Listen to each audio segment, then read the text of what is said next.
আপনি কি জানেন শুভেচ্ছার অর্থ কি? শুভেচ্ছার অর্থ হচ্ছে শুভ ইচ্ছা। তার মানে আপনারা যেই পূজা করছেন, আপনারা আল্লাহর সঙ্গে শিরিকের যেই আয়োজনে লিপ্ত আছেন, এটার জন্য আমি শুভ ইচ্ছা পোষণ করছি। জন্য কোনো মুসলমান কখনো কোনো শিরকি কর্মকাণ্ডকে শুভেচ্ছা জানাতে পারে না। এটা হারাম, সম্পূর্ণ নাজায়েজ।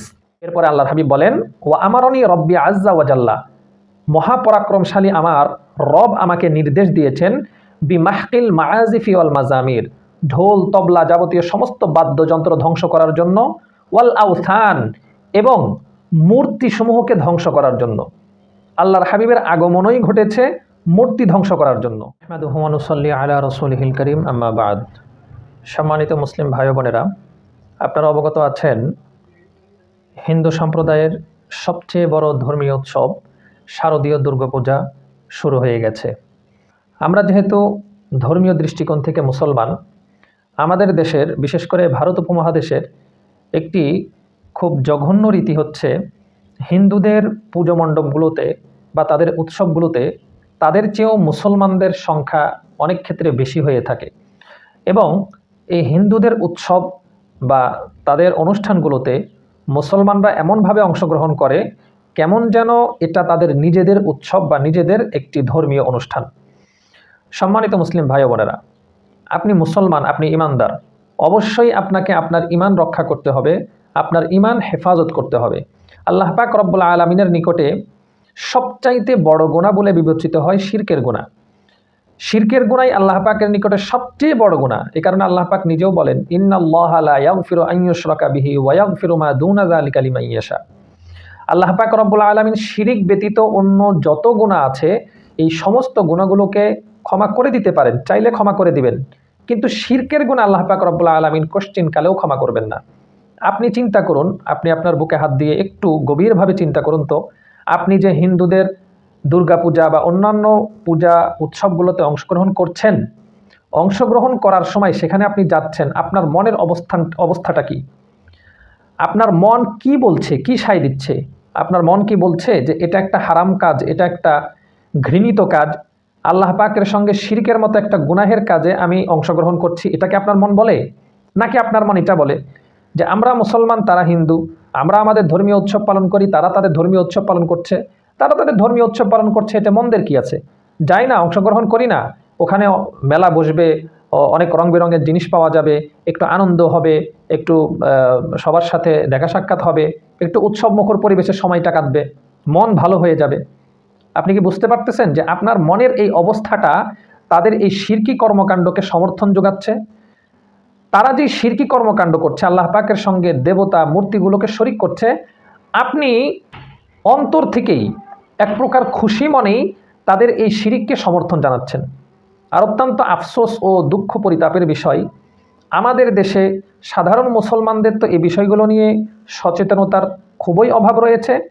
পাশাপাশি যারা ইসলামের নাম নিয়ে রাজনীতি করে বা যারা নিজেদেরকে পাক্কা খাঁটি মুসলমান বলে দাবি করে, যাদের দাবি যে তারা আল্লাহর জমিনে আল্লাহর দিন কায়েমের জন্য, বাস্তবায়নের জন্য চেষ্টা করছে, তাদেরও একদম সর্বোচ্চ পর্যায়ের নীতি নির্ধারকদের পক্ষ থেকে এই জাতীয় পূজাগুলোকে শুভেচ্ছা জানানো হয়। আপনি কি জানেন শুভেচ্ছার অর্থ কি? শুভেচ্ছার অর্থ হচ্ছে শুভ ইচ্ছা। তার মানে আপনারা যেই পূজা করছেন, আপনারা আল্লাহর সঙ্গে শিরিকের যেই আয়োজনে লিপ্ত আছেন, এটার জন্য আমি শুভ ইচ্ছা পোষণ করছি। আপনাদের এটা সুন্দরভাবে সম্পন্ন হোক, নিরাপদে সম্পন্ন হোক, আপনাদের এটা ভালো কাজ, আপনার শুভেচ্ছার মাধ্যমে এটাই প্রমাণিত হয়। এজন্য কোনো মুসলমান কখনো কোনো শিরকি কর্মকাণ্ডকে শুভেচ্ছা জানাতে পারে না। এটা হারাম, সম্পূর্ণ নাজায়েজ। আপনি যে ধর্ম অবলম্বন করেন, ইসলাম ধর্ম, এ ধর্মের নবীকে আল্লাহ পাক রব্বুল আলামিন কি নির্দেশ দিয়েছেন সেটা কি আপনার জানা আছে? হুজুর আকরাম সাল্লাল্লাহু আলাইহি ওয়াসাল্লাম এক হাদিসের মধ্যে বলেন, হাদিসটি মেশকাত শরীফের 3654 নং হাদিস।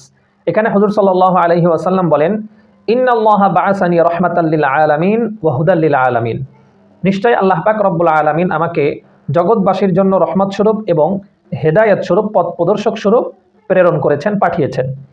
এরপরে আল্লাহর হাবিব বলেন, ওয়া আমারানি রব্বি আজ্জা ওয়া জাল্লা বিমাহকিল মাআজিফি ওয়াল মাজামির ওয়াল আউসানি ওয়াস সুলবি ওয়া আমরিল জাহিলিয়া। এরপরে আল্লাহর হাবিব বলেন, ওয়া আমারানি রব্বি আজ্জা ওয়া জাল্লা, মহাপরাক্রমশালী আমার রব আমাকে নির্দেশ দিয়েছেন, বিমাহকিল মাআজিফি ওয়াল মাজামির, ঢোল তবলা যাবতীয় সমস্ত বাদ্যযন্ত্র ধ্বংস করার জন্য, ওয়াল আওথান, এবং মূর্তিসমূহকে ধ্বংস করার জন্য। আল্লাহর হাবিবের আগমনই ঘটেছে মূর্তি ধ্বংস করার জন্য। এরপর আল্লাহর হাবিব বলেন ওয়াসসুলবি, এবং খ্রিস্টানদের যেই ক্রুশ চিহ্ন, এটাকে ধ্বংস করার জন্য আল্লাহ আমাকে পাঠিয়েছেন।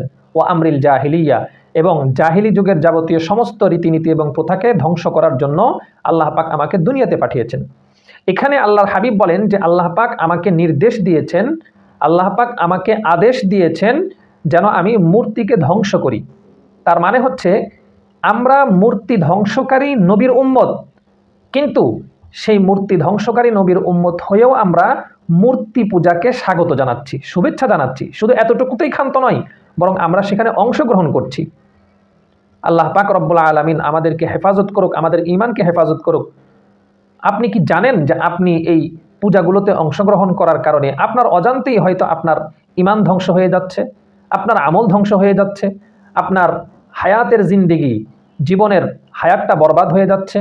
এ কারণে আসুন, যার যার ধর্ম তার তার উৎসব, ধর্ম যার যার উৎসব সবার, এটা কোনো মুসলমানের স্লোগান হতে পারে না, এটার উপরে কোনো মুসলমান কখনোই একত্বতা পোষণ করতে পারে না। এখন আপনার প্রশ্ন হতে পারে যে তাহলে আমরা কি করব? বাংলাদেশের প্রেক্ষাপটে আমাদের জন্য করণীয় হচ্ছে, আমরা তাদেরকে কোনো ধরনের খারাপ কটু কথা বলবো না, তাদের এই সমস্ত ধর্মীয় উৎসব পালনে বাধা প্রদানও করব না, এবং এগুলোকে আমরা শুভেচ্ছাও জানাবো না। আমরা নীরব থাকবো। আমরা আমাদের ধর্ম নিয়ে, আমাদের কৃষ্টি কালচার নিয়ে, আমাদের তাহজিব তামাদ্দুন নিয়ে, আমরা আমাদের ইসলাম নিয়েই সন্তুষ্ট থাকবো। কেননা আল্লাহ পাক রব্বুল আলামিন কোরআনে এটাও বলেছেন, ওয়ালা তাসুব্বুল্লাযীনা ইয়াদউনা মিন দুনিল্লাহ ফায়াসুব্বুল্লাহা আদওয়াম বিগাইরি ইলমিন। আল্লাহ পাক রব্বুল আলামিন বলেন যে তোমরা যারা আল্লাহ ব্যতীত অন্য কারোর উপাসনা করে, অন্য কাউকে ডাকে, তাদের এই উপাস্যগুলোকে তোমরা গালিগালাজ করবে না, মন্দ বলবে না। যদি তোমরা এটা করো তাহলে তারা অজ্ঞতাবশত তারাও আল্লাহকে গালি দিবে। এজন্য আমাদের উচিত আমরা তাদের এই উৎসবগুলোকে, শিরকি কর্মকাণ্ডগুলোকে শুভেচ্ছাও জানাবো না। এবং বাংলাদেশ এটা যেহেতু সব ধর্মের মানুষের সহাবস্থানের একটি জায়গা, একটি দেশ, এখানে আমরা কারো ধর্মীয় উৎসবে বাধা প্রদানও করব না। আল্লাহ পাক রব্বুল আলামিন আমাদের সকলকে সঠিক বুঝ দান করেন।